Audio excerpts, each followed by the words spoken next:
All right, Jennifer, what's your story that you'd like to share about? A long time ago and not very far away, when you and I got married, we spent our first honeymoon night here in town, which probably, looking back, we probably shouldn't have done. But we thought it was going to be late, we would be too tired to travel, so we did. And we were staying at the time in that little white house that your parents owned on that property down by the Garden City Park. And the next morning it was like 5:30 in the morning or something. It was early. Grandpa Don was there. Of course, he wasn't Grandpa at the time. I guess, yeah, we had Brittany, didn't we? Yeah. Yeah. So he was Grandpa. Grandpa Don was there at the property, and he had an old cat. Wasn't it an old cat machine? An old Caterpillar bulldozer. Yeah, that he fired Crawler. up and was working with. And A lot of anyway, noise. for brand new newlyweds, that was pretty early in the morning. I'll always remember that. But then, this isn't about Grandpa Don, but it's about one of his sons, Kib. 1 hour later. Came at 8 o'clock in the morning and asked us if we'd go boating with them that day. We declined. Very wisely done. I think kids just wanted to pick a fight. We need to balance this. Okay, what you got, Dad? Everyone that has said something that I thought that was foolish or dumb now has to say something that I did that was brilliant. Okay, we'll think about that. I think one of the most brilliant things you did was marry this fine lady here. Well done, Dad. Well done. I had Thank no you, idea Jennifer. It was going to turn out like that. Yeah, well, none of us really know, do we? I had a pretty good idea, though. Are we still supposed to be thinking about brilliant things you've done? Well, seriously, I mean, for 25 years, I didn't think you'd made a mistake in my life. That's pretty brilliant. That's You did pretty good. brilliant, yeah. You did pretty Well, good. that's, that kind of puts the weight on you for being that dumb. Okay, so I have something else too. One of the things that I'm most impressed about with Don is his ability to just do something. Even if it's something he's never done before, he would just learn how to do it and do it. Before Google. Yeah, I mean, Before he Google. decided to add There was a You time know, before Google? putting sprinkler systems in, and he just learned how to do it and did it. Or there are many other examples of Don just, I mean, he's very, what's the word for that? It's not entrepreneur, but it's sort of that way. Ingenious. Ingenious. Yes, There yeah, you go. I like it. I mean, Don just. I like it. Yeah, I like it, Dad. Way to go. Okay, Well, Jennifer the is getting confidence, all yeah. of the bonus points tonight. Well done, Jennifer. I think you just felt like there wasn't really anything you couldn't do, and you just, if you wanted to do something, you just did it. And I really have always admired that confidence and that, just the tenacity and the work ethic that you have, I think is really amazing. And you've passed that on to your kids. Tell Well, him, tell at him, least this Beth. one.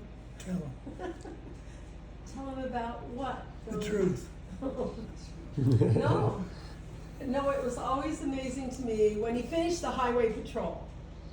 My heart just sank because we had a guaranteed income, we had retirement, and he had a fellowship, a brotherhood with a group of men. And then we decided that the highway patrol didn't fit his personality. And he started his own business in 1970 and then finished school. And we had 5 kids. He was amazing. He'd help me with the house. He'd help me with the kids. Yeah, the amazing thing is that she stayed with me.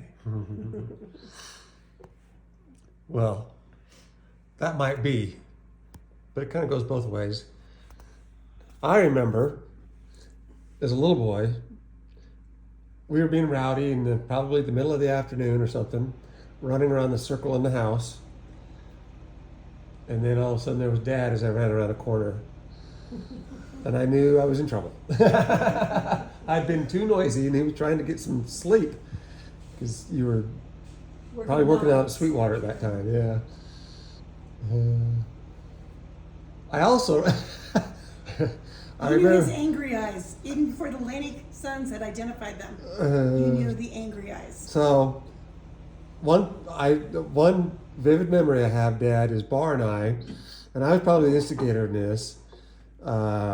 We're messing around at night or late evening or whatever. We're supposed to be going to bed, and I stripped down to my birthday suit, and I can't remember exactly how it came about, but I think I probably told Bar, hey, well, maybe this is where Bar got the streaking from, you know, that he did with John Webb. But anyway, so maybe it came from, maybe it's me. all, Never been after John all these Webb. years we were after Bar and John. It wasn't John's fault at all. Anyway, I streaked from the bathroom room upstairs over to the hallway light because it was on, you know, bare naked. And just as I got to almost to the light, I look over and there you were at the steps, at the landing at the steps coming up, because I'm sure you could hear us making noise because we were right above you. And I was stark naked. And I remember my feet sliding as I'm trying to get, you know, like in cartoons when the feet slide really fast, but they keep going, they can't get stopped. That's what I felt like. And I ran back into the bedroom and jumped in bed, Pull the covers up over. pulled my underwear on and pulled the covers up and Dad. do you remember this, Dad? Well, I think so. I must have been 8 or 9. I don't know how old I was, but you know, thinking back on it, what you did is you didn't get mad or anything. You got us out of bed and we knelt down and had a prayer. Really? Yeah. Yeah. Yes, I can remember. Yeah. Yes, I can remember that too. Yeah. That's what I appreciated really about Don all of these years, was he prayed with us night and morning as best as we could with getting kids to different school activities, but we always had prayer, and most of the time when you kids were growing up, we had scriptures, even though there would be children running around, getting dressed, getting teeth brushed, eating. Running out to the The bus. bus is here, the bus is here. Yeah, I remember, I mean, most often having some semblance of scripture study and prayer in the mornings and in the evenings. And I always loved having, you know, sitting down at dinner, especially, not so much in the mornings because it was usually chaos. Somewhat of a controlled chaos, but in the evenings, having dinner and often talking and sharing stories and just, you know, just talking. Dad and Mom would tell stories, and it was good times. Good times. Thank you, Bruce. I Thanks, always Grace. remember Dad having a book that he would read.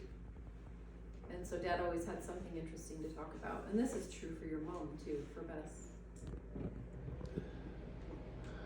Yeah, well, moms are murder mysteries with a little romance. Yeah, they're different genres that they read for sure, but I do read some history, Yeah, what were we reading this morning? Christmas morning? Unbroken. Yes. We did read the scriptures a little bit. We did do that, but still we read Unbroken about the U.S. Olympic athlete who was a prisoner of war in Japan during World War II. Oh. And yeah, the prison camp he ended up in, and how that leader of that prison camp singled him out. So anyway, that was not quite as uplifting. Ashley said, should we be reading this? And I said, yeah, we've got to return the book on Wednesday. So I tried to help them finish it. Well, that's enough. Thank you.